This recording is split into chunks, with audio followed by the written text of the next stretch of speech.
My name is Haley Thompson, and I'm 35 years old.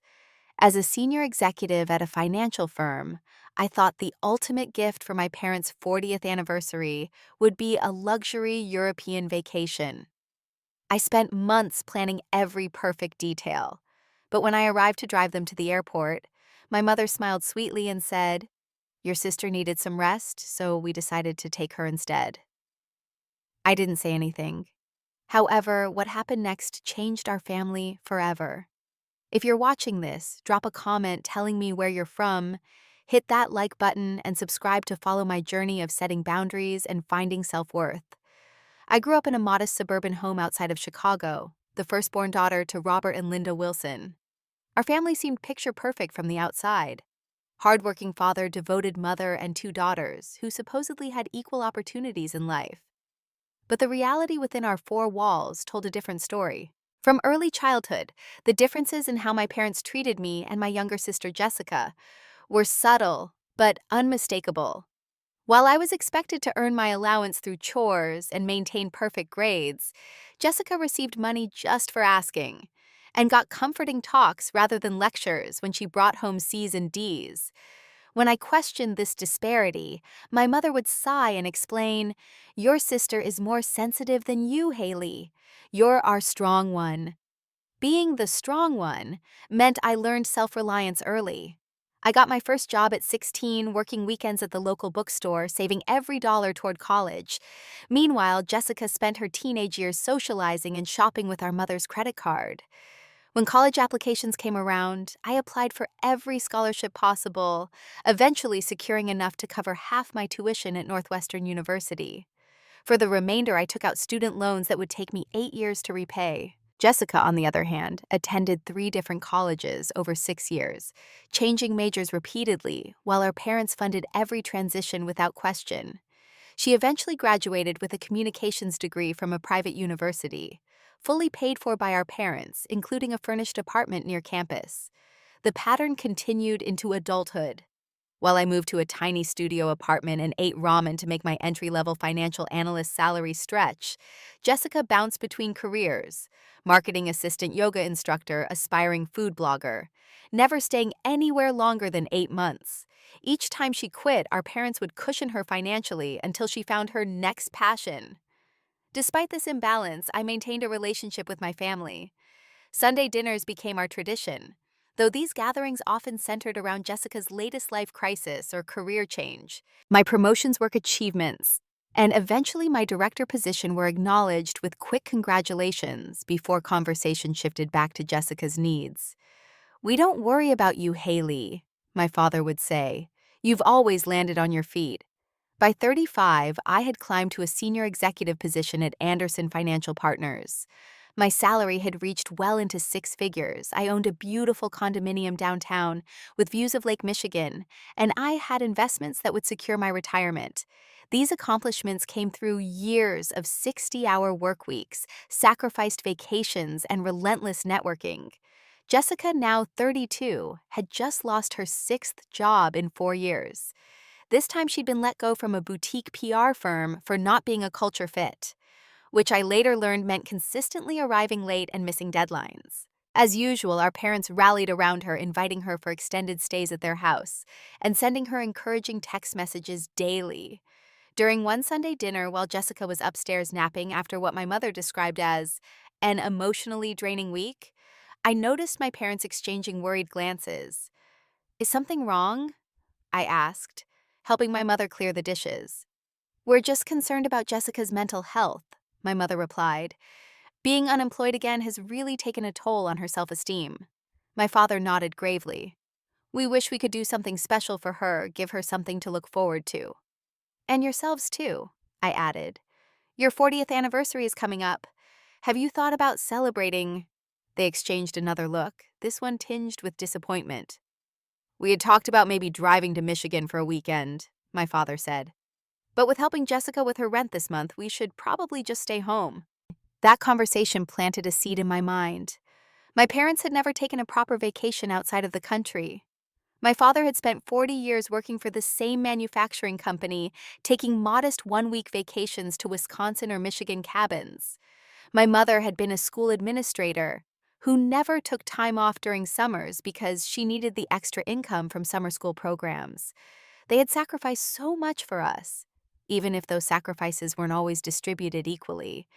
And while I had my frustrations with how they continued to enable Jessica, they deserved something special for their anniversary. That night, driving home from their house, I made a decision that would ultimately change everything about our family dynamic. I decided to give them the trip of a lifetime, a luxury European vacation with their successful daughter, who could finally give back to them in a meaningful way. What I didn't realize was that this generous gift would finally force me to confront the painful truth about my place in my family. The moment I decided to plan this trip, I threw myself into the details with the same dedication I brought to my corporate presentations. This wouldn't be just any European vacation. It would be the ultimate first-class experience my parents had never allowed themselves to enjoy. I started by requesting 2 weeks off work, something I hadn't done in nearly 5 years. My boss raised his eyebrows when I submitted the request. 2 consecutive weeks. Haley, is everything okay? Everything's perfect, I assured him. I'm taking my parents to Europe for their anniversary. I spent evenings after work researching the most beautiful cities in Europe, eventually settling on a carefully curated itinerary: 3 nights in Paris, 2 in Rome, and 2 in Barcelona. Each city offered a perfect mix of cultural landmarks, exceptional cuisine, and picturesque settings for family memories. For accommodations, I selected only the finest five-star hotels.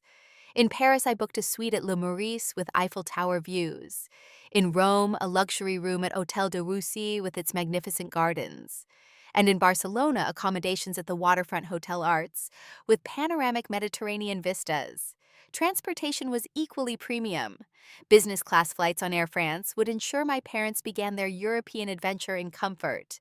Between cities, we would travel via first-class train compartments, and within each city, private drivers would be at our disposal. The activities required the most research. I wanted everything to be special, but not overwhelming for my parents, who had never traveled internationally. In Paris, I arranged a private evening boat tour on the Seine dinner reservations at a Michelin-starred restaurant and a skip-the-line guided tour of the Louvre, focusing specifically on the art periods my father had always admired from books.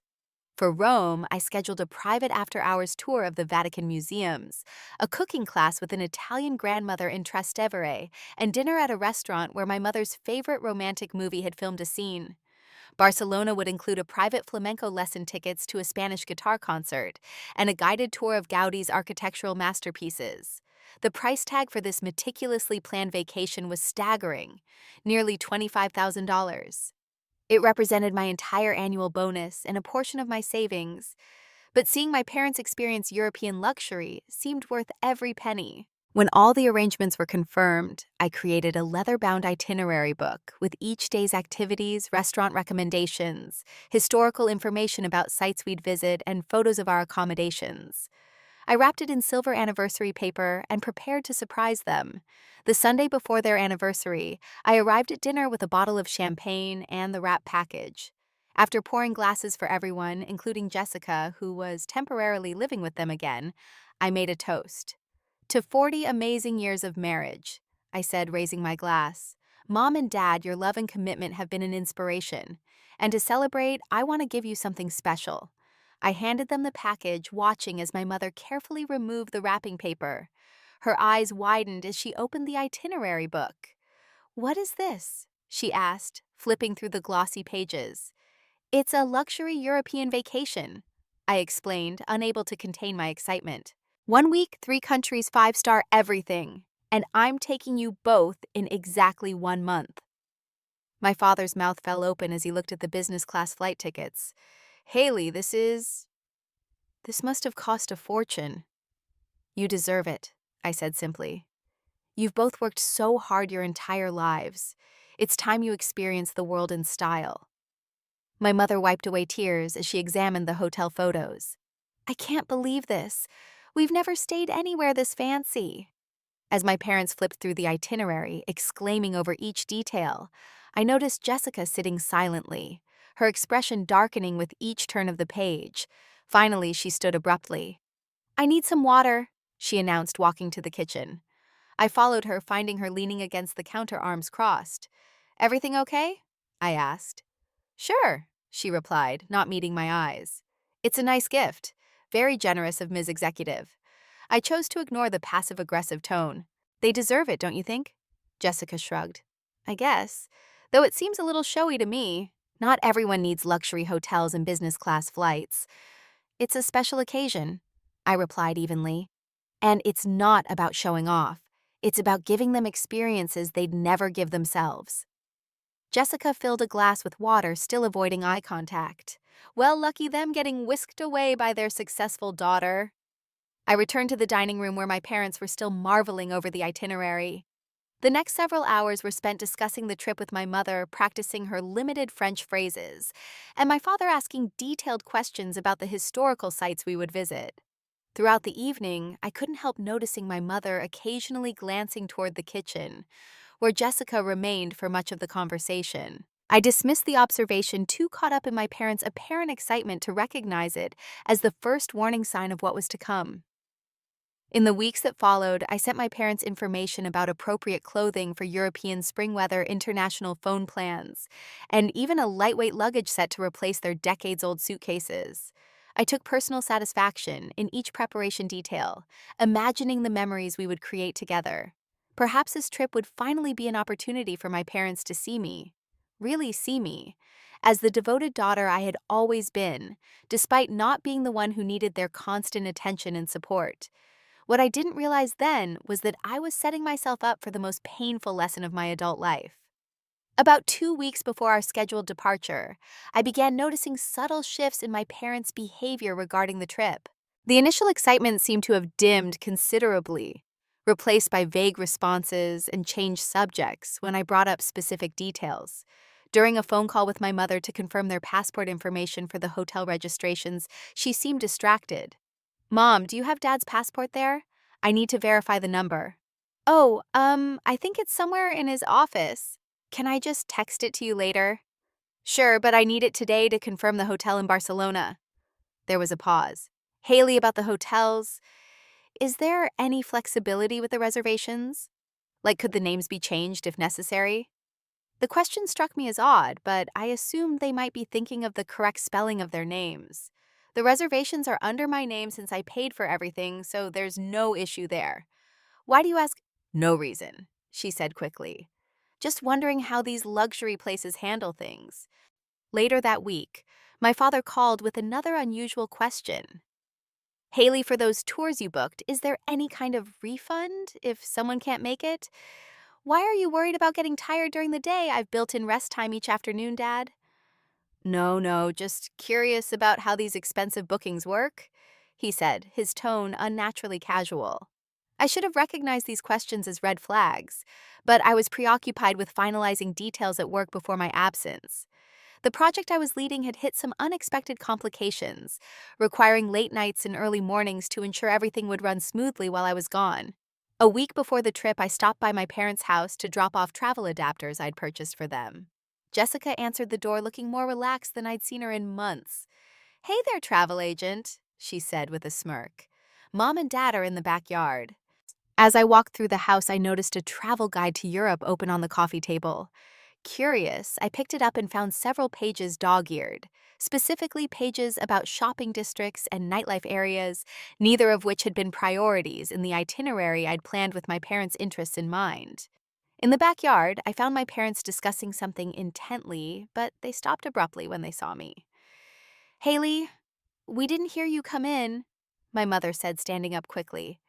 "Just dropping off some travel adapters for your electronics," I explained, handing them the package. "Everything okay? You looked like you were in a serious discussion." My father waved dismissively. "Just garden planning, spring projects, and all that." As we chatted about final trip preparations, my mother seemed to avoid specifics about packing. When I mentioned the dinner reservation I'd made at the Eiffel Tower restaurant, requiring formal attire, she nodded vaguely. "That reminds me," she said suddenly. "Could you email me the complete itinerary again? I want to make sure we pack appropriately." "I gave you the leather book with everything detailed," I reminded her. "Yes, but I'd like the electronic version too, just to have on my phone." I agreed, making a mental note to forward everything again. As I was leaving, I overheard Jessica on the phone in the guest room, her voice excited but hushed. "It's going to be amazing. 5-star everything," she was saying. "No, I've never been to Europe either. I'm so excited I can hardly sleep." I paused, a cold feeling settling in my stomach. Surely she wasn't talking about our trip. I considered confronting her, but decided I was being paranoid. Jessica often exaggerated scenarios in her social conversations. She was probably just describing the trip to a friend, pretending she was going too. 3 days before departure, I invited my parents for dinner at my condominium. I had prepared a pre-trip meal of foods inspired by our destinations: French onion soup, Italian caprese salad, and Spanish paella. I'd even bought a bottle of champagne to toast our upcoming adventure. When they arrived, I noticed they seemed uncomfortable exchanging glances throughout the meal, and offering only perfunctory appreciation for the themed dinner. When I brought out a guidebook to show them additional sites we might visit, if we had extra time, my mother quickly changed the subject. "Jessica had a job interview yesterday," she announced. "That's great," I replied, genuinely pleased. "What company?" "Some marketing firm downtown. She really feels good about this one." My father nodded enthusiastically.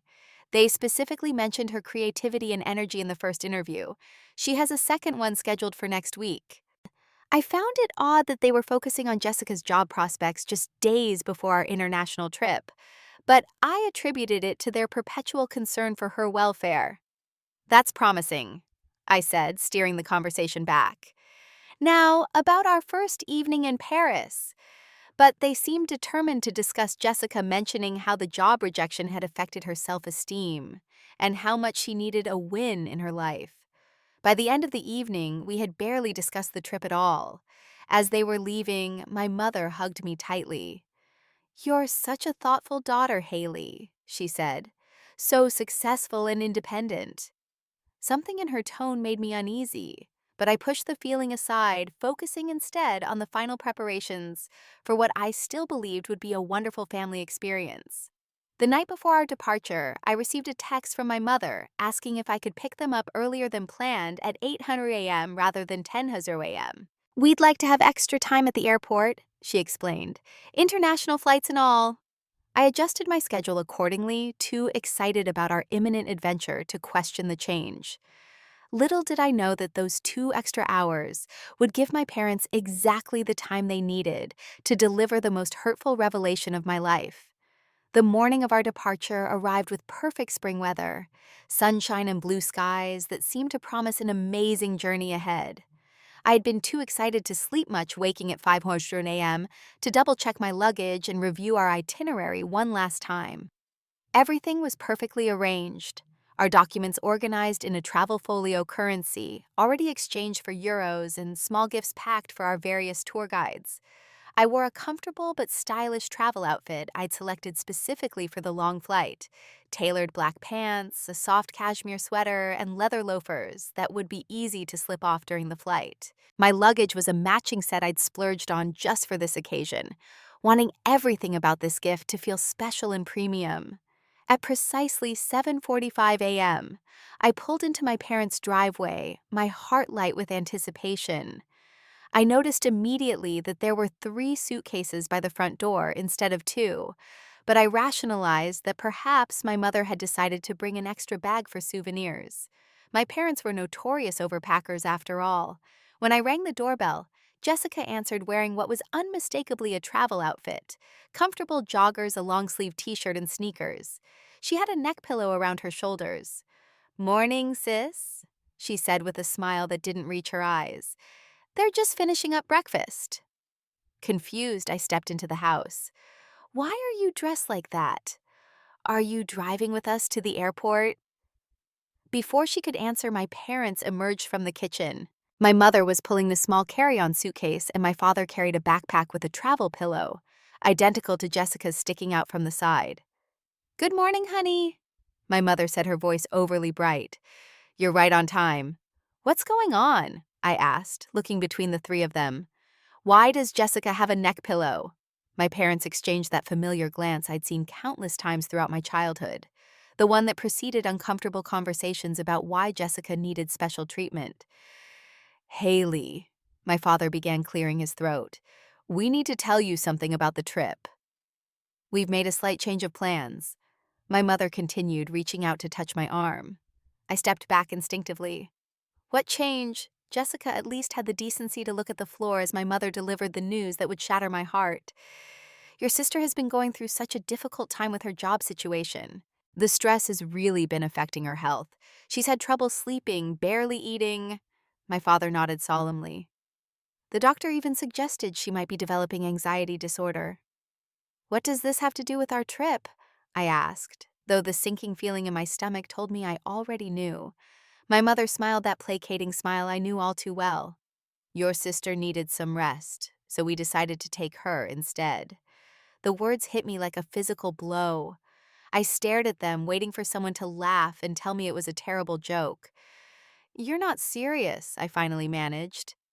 Now, Haley, my father said in his reasonable voice, you know how generous you are with this gift. And it just makes sense. You can travel anywhere, anytime with your salary. Jessica really needs this break right now. And you'll have other opportunities to see Europe, my mother added.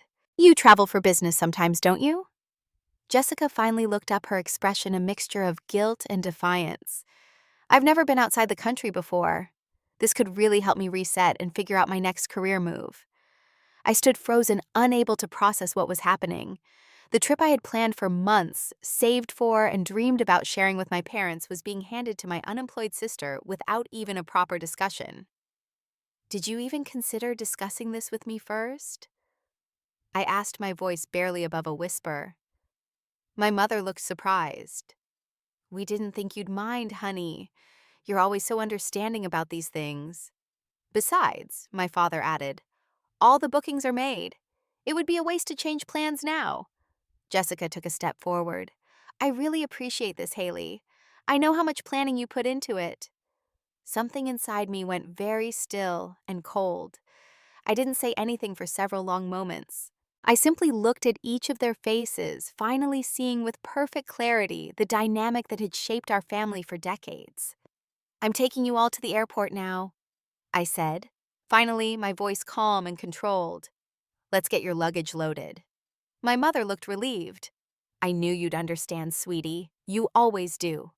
As I helped load their luggage into my car, Jessica pulled me aside. Hey, I meant to ask, did you arrange for spending money during the trip? Because if not, I might need to borrow some.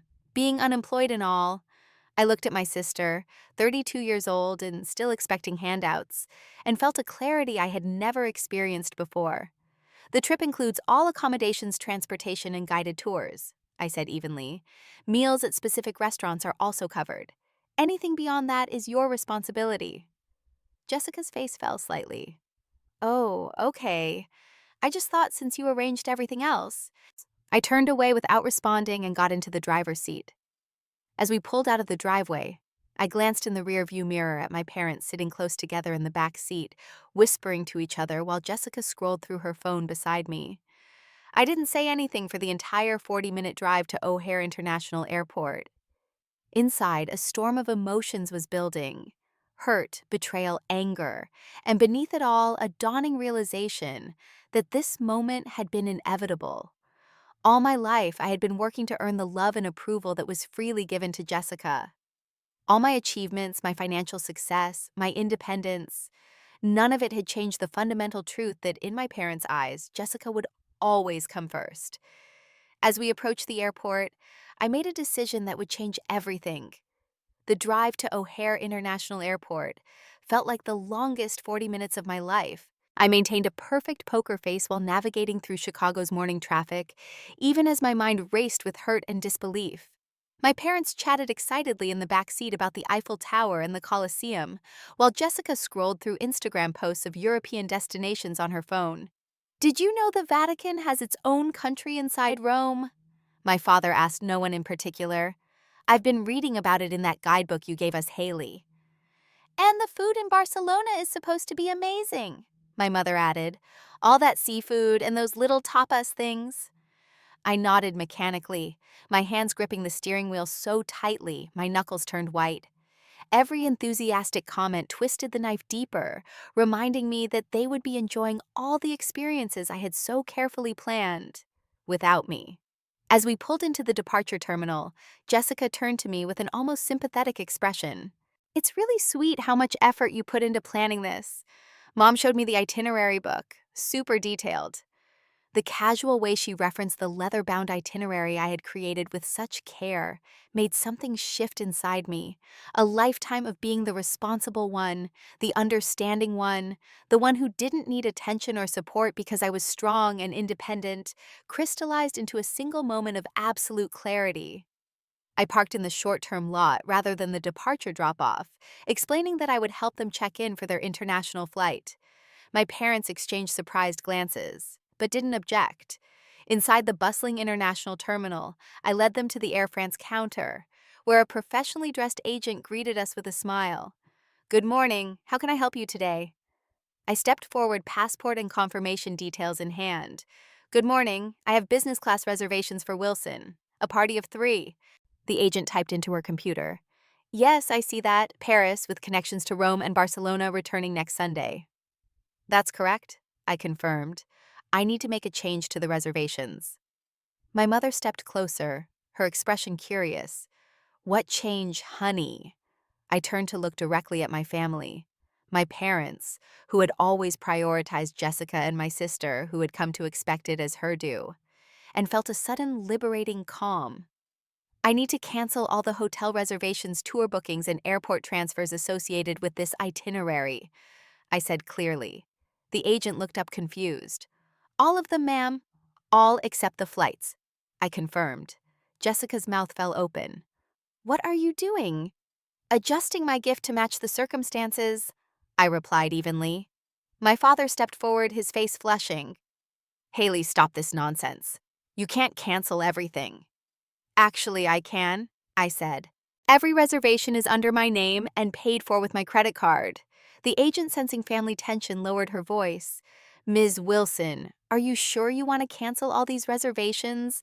There may be significant cancellation fees." "I understand," I replied. "Please proceed."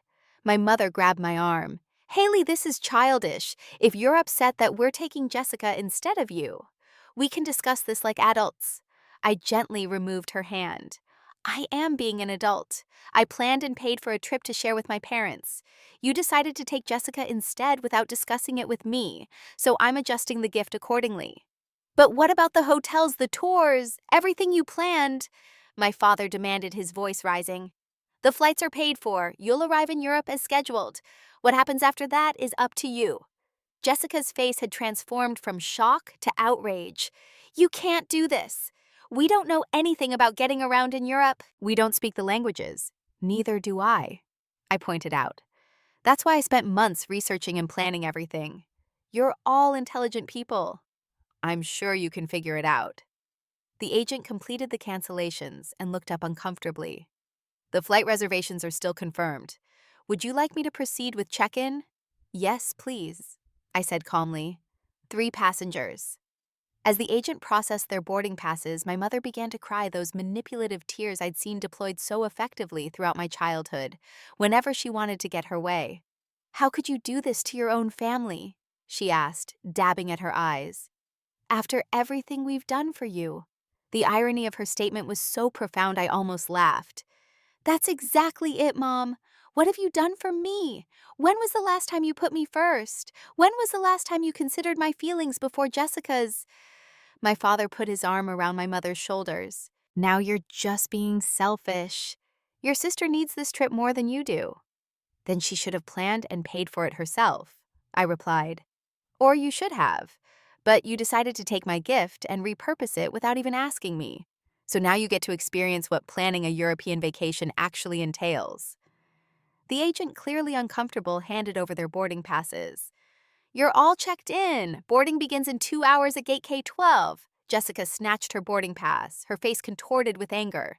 "You're ruining everything. This trip was supposed to help me recover." "Recover from what exactly?" I asked. "From the consequences of your own choices, from the job you lost because you couldn't bother to show up on time. This entitlement is exactly the problem." My mother stepped between us. That's enough. Jessica has legitimate struggles you know nothing about.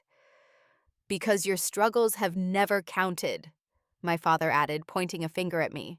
You've always had everything easy. In that moment, hearing my own father dismiss a lifetime of hard work and self-reliance as having everything easy, something broke inside me. But instead of crying or shouting, I felt an overwhelming sense of freedom. I've never had anything easy, I said quietly. I've worked for every single thing I have while watching you hand everything to Jessica. And I've never complained, never asked for equal treatment. I just kept trying to earn your approval and attention. This trip was my way of thanking you despite all that. And you couldn't even let me have that. I handed my mother the folder containing their flight information. Your boarding passes will get you to Europe.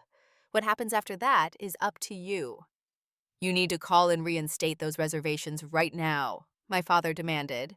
No, I don't, I replied simply. The gift I offered was a trip with me. You declined that gift, so now you have flights. Consider it an opportunity for the three of you to bond over problem solving. Jessica started to cry her go-to tactic when things didn't go her way. This is so unfair. We're going to be stranded in Europe. You have smartphones and credit cards, I pointed out. Millions of people manage to travel through Europe without personal concierges and five-star accommodations. I'm sure you can too. My mother grabbed my arm again. Haley, please, be reasonable. I think I've been reasonable for about 35 years, I replied, removing her hand once more. I'm done now. I turned to leave, but my father's voice stopped me.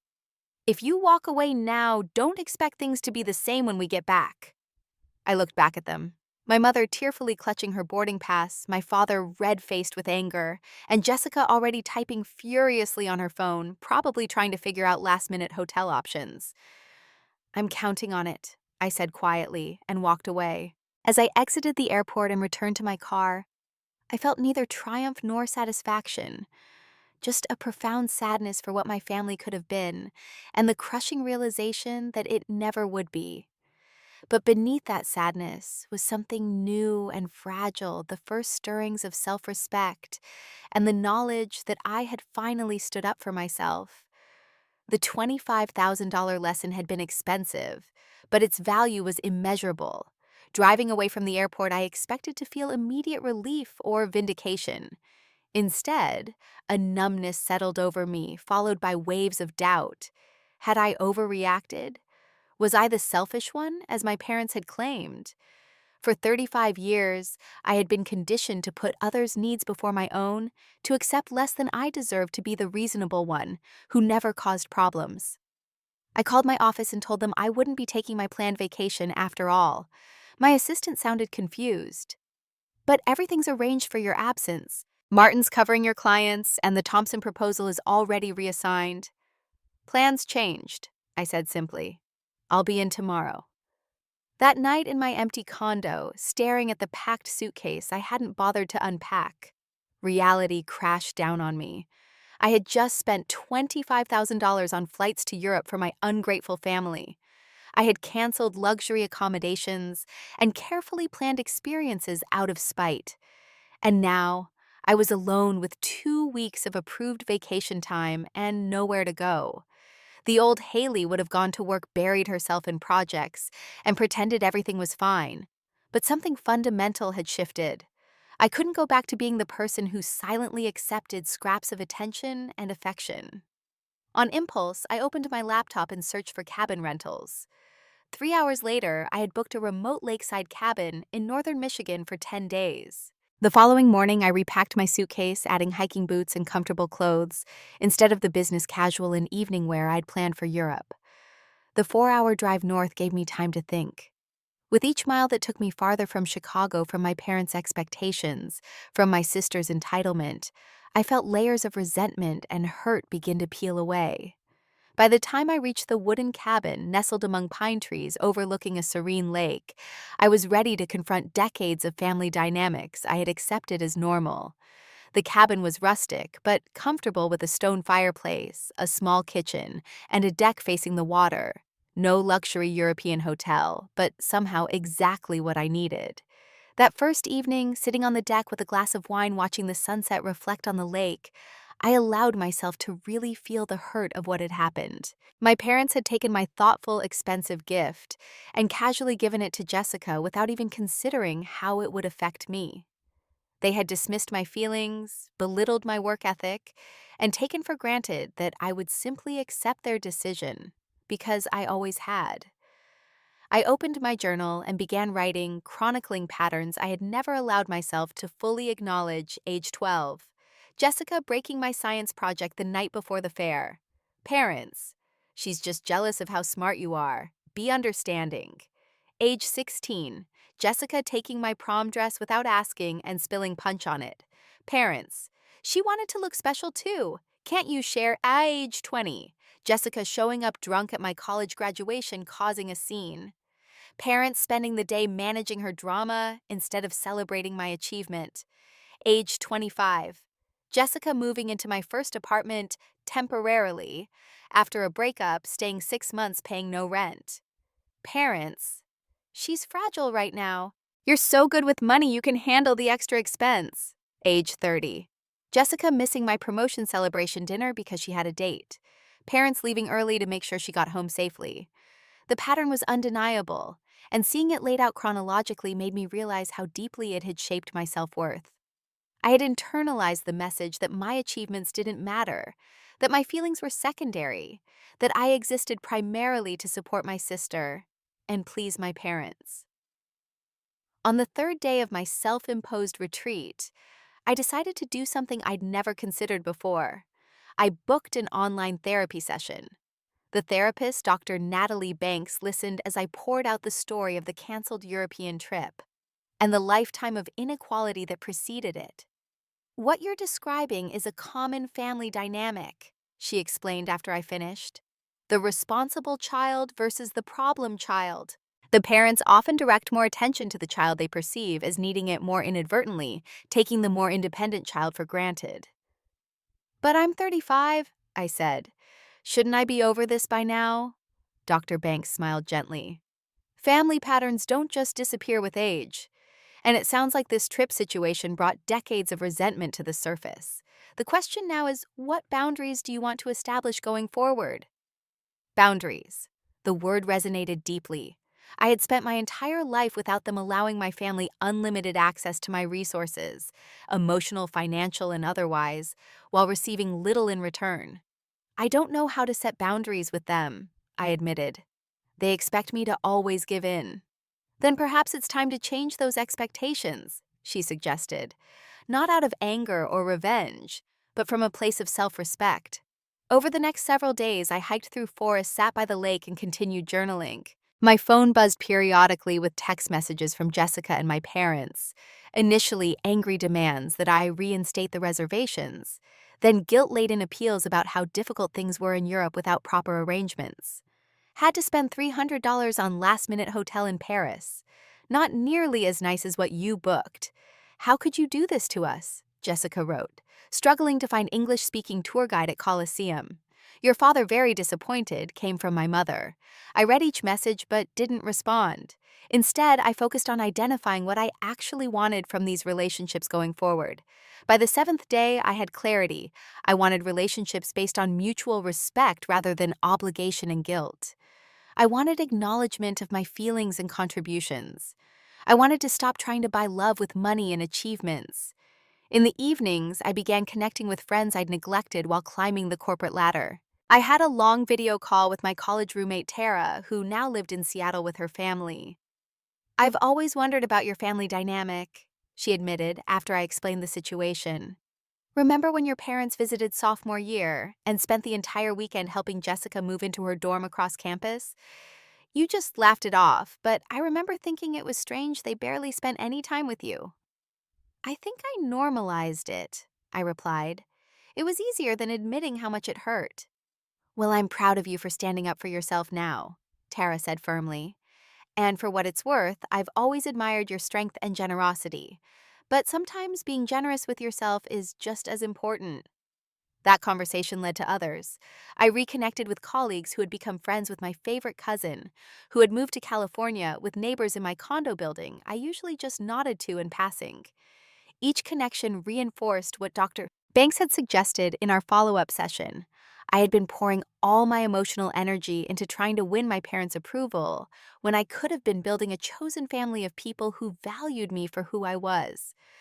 On my final night at the cabin, I received a text from my father. Arriving home tomorrow.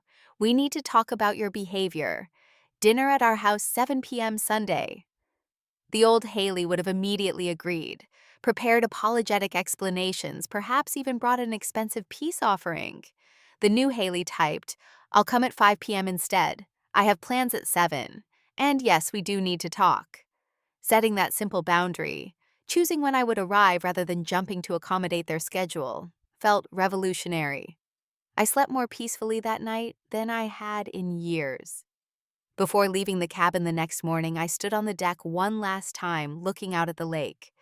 I had arrived a week earlier, brokenhearted and confused. I was leaving with clarity, strength, and the determination to rebuild my family relationships on healthier terms, or to accept that such rebuilding might not be possible. Either way, I would no longer accept being valued less than I deserved. The day before my family was scheduled to return, I hosted a small dinner party at my condo. I invited 4 people who had been steadfast presences in my life: my mentor from my first finance job, my neighbor who had always checked on my condo when I traveled, a colleague who had become a trusted friend, and my cousin Rachel who had flown in from California, specifically to support me. The conversation flowed easily as we enjoyed the meal I had prepared. Nothing fancy, just comfortable food and good wine. No one was being valued above others, no one was walking on eggshells, and no one was making excuses for bad behavior. It was simply a gathering of people who genuinely cared about each other. To found family, Rachel toasted, raising her glass. The people we choose to keep in our lives. As my guests left that evening, each hugged me warmly. My mentor Barbara held me a little longer. I'm proud of you, she said quietly, not just for your professional accomplishments, but for finally recognizing your worth in personal relationships too. Those words stayed with me as I prepared for the confrontation that would come the next day. I slept fitfully, rehearsing what I wanted to say, trying to anticipate my family's reactions. Sunday arrived with unseasonably warm spring weather. I dressed carefully in an outfit that made me feel confident. Not the power suits I wore to intimidate in the boardroom, but comfortable jeans and a soft blue sweater that brought out my eyes. I wanted to approach this conversation as authentically myself, not hiding behind professional armor. At precisely 5:00 p.m., I rang the doorbell of my parents' house, a modest split level in the suburbs where I had grown up. My mother opened the door looking tired and considerably less tanned than I would have expected after a week in Mediterranean sunshine. Haley, she said stiffly, come in. Everyone's in the living room. I followed her into the familiar space where my father sat in his recliner, looking irritated. Jessica sprawled on the couch, scrolling through her phone. Neither looked up when I entered. Hello, I said, taking the armchair opposite my father. My mother perched on the edge of the couch beside Jessica. We just got back yesterday. The jet lag is terrible. An awkward silence fell. I waited, curious to see who would break it and how. Finally, my father leaned forward, his expression stern. What you did was completely unacceptable, he began. Canceling all our reservations without warning, leaving us scrambling in foreign countries where we don't speak the language. Do you have any idea how stressful that was? Jessica jumped in. We had to book last-minute hotels at ridiculous prices. The places were nowhere near as nice as what you'd arranged. And we missed all those special tours you'd booked, my mother added. We ended up in regular tour groups with dozens of other people. I listened without interrupting, noting how quickly they had positioned themselves as victims, rather than acknowledging their role in creating the situation. When they finally ran out of complaints, I spoke calmly. I'm sorry you didn't enjoy your European vacation. That must have been disappointing. My father's eyebrows shot up. That's all you have to say. You're sorry we didn't enjoy it. What happened to all those reservations you canceled? Jessica demanded. Did you get refunds? Because if you did, that money should go toward what we had to spend on hotels. I I took a deep breath. I think we need to address the actual issue here, which isn't about hotel reservations or tour bookings. It's about respect. Respect, my father echoed incredulously. You left your family stranded in Europe. No, I corrected gently. I paid for business class flights for all of you to and from Europe. What I canceled was a gift that was specifically intended as a shared experience with me, a gift you decided to repurpose without consulting me. We thought you'd understand, my mother said, her voice taking on the wounded tone she had perfected over decades. Jessica needed the break so badly. And that's exactly the problem, I continued. You assumed I would understand. You assumed I would accept being replaced on a trip I had planned and paid for. You assumed my feelings didn't matter. You're being dramatic, Jessica scoffed. It's just a vacation. It was never just a vacation, I replied, looking directly at her. It was $25,000, 6 months of planning, and a chance for me to create memories with Mom and Dad. You took that away without a second thought because you're used to taking whatever you want from me. Jessica's face flushed. That's not fair. Isn't it? I asked. When was the last time you considered how your actions might affect me? When was the last time any of you put my feelings first? The room fell silent. My father shifted uncomfortably in his chair. My mother looked down at her hands. I've spent my entire life trying to earn your approval and attention. I continued, my voice steady, despite the emotion welling up. I've been the responsible one, the successful one, the one who never needed help or support. And instead of appreciating that, you've taken advantage of it. We've always been proud of you, my father protested weakly. Pride isn't the same as respect or consideration, I replied. You've been proud of what I've accomplished, but you've never respected me enough to treat me as an equal to Jessica. My mother's eyes filled with tears. We never meant to make you feel less loved. I believe that, I said softly. I don't think any of this was intentional, but it happened all the same, and the trip was just the final straw. Jessica stood up suddenly. So what now? You're cutting us off because we went on your precious trip without you, real mature Haley. I looked at my sister, really looked at her, and saw not the villain I had built up in my mind during my week of reflection, but a 32-year-old woman who had never been allowed to face consequences or develop resilience. In many ways, my parents had failed her too, just differently. I'm not cutting anyone off, I clarified, but things need to change. I need boundaries. What kind of boundaries? My father asked suspiciously. For starters, I won't be providing financial support anymore. Not for Jessica's rent, not for unexpected expenses, not for gifts beyond normal occasions. Jessica made a noise of protest, but I continued. I also need time and space. I won't be coming to Sunday dinners for a while. I need to focus on building relationships that are reciprocal and healthy. You're punishing us, my mother said, tears spilling over. No, I'm taking care of myself, I corrected gently.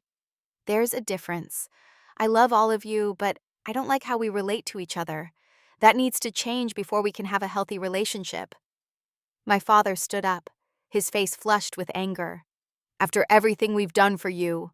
What exactly have you done for me that you haven't done tenfold for Jessica? I interrupted, surprising myself with my boldness. I put myself through college. I built my career without connections or support. I bought my own home.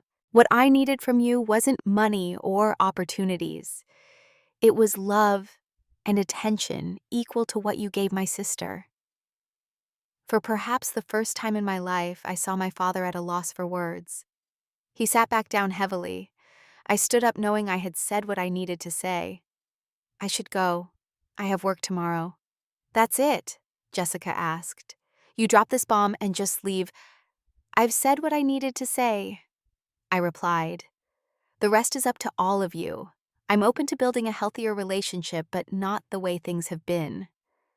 My mother rose and approached me hesitantly. Will you at least let us know you're okay? The vulnerability in her question touched something in me. Despite everything, they were still my family. Yes. And you can reach out too. Just understand that I might not always respond right away, and I won't be available for emergencies or last-minute requests. As I walked to the door, my father called out, Haley, was there anything good about the trip at all? I paused, hand on the doorknob. That's not really the point, Dad. Outside, the evening air felt fresh and clean. I drove home with windows down, feeling lighter than I had in years. Setting boundaries had been terrifying, but it was also liberating in a way I hadn't anticipated. The next few months brought significant changes. Jessica, faced with no financial safety net, finally committed to a job in retail management and stuck with it. She even started therapy later, admitting that being stranded in Europe had forced her to develop problem-solving skills she'd never had to use before. My parents initially maintained a hurt distance, sending occasional text messages that oscillated between guilt trips and awkward attempts at normal conversation. Gradually, though, they began to respect my boundaries. My mother invited me to lunch, just the two of us, and actually asked questions about my life and listened to the answers. My father took longer to come around, but 4 months after the Europe incident, as we now called it, he called to ask if I would help him understand his retirement investment options. "I know you're good with this financial stuff," he said awkwardly, "and I respect your expertise." That small acknowledgement meant more than all the luxury trips in the world could have. 6 months after setting my boundaries, I closed on a small waterfront property, not in Europe, but on the shores of Lake Michigan, about 2 hours from Chicago. It wasn't extravagant, just a modest two-bedroom cottage with a deck overlooking the water. But it was mine, a place where I could continue the healing I had begun in that northern Michigan cabin. The first weekend after the closing, I invited my found family, Barbara, Rachel, my neighbor Susan, and a few other close friends who had supported me through my transformation. As we sat on the deck watching the sunset, Barbara raised her glass. "To Haley," she toasted, "who finally learned that the greatest gift you can give yourself isn't a trip across the ocean, but the courage to stop crossing oceans for people who wouldn't jump a puddle for you." Later that evening, I received a text from my mother. "Your father and I were wondering if we might visit your new place sometime. No pressure, just when you're ready." I smiled, knowing that "when you're ready" represented enormous growth from the people who had once taken my time and availability for granted. I typed back, "Maybe in a few weeks, I'll let you know when." Setting that boundary, simple, respectful, but firm, no longer felt revolutionary. It felt like self-love. If you've ever had to set difficult boundaries with family, or found yourself constantly giving more than you receive, I hope my story helps you find the courage to value yourself. Have you ever had to stand up to family members who took you for granted? Share your experience in the comments below. And if this story resonated with you, please like, subscribe, and share to help others who might be struggling with similar family dynamics. Remember, sometimes the most important relationship to nurture is the one with yourself. Thank you for listening to my journey.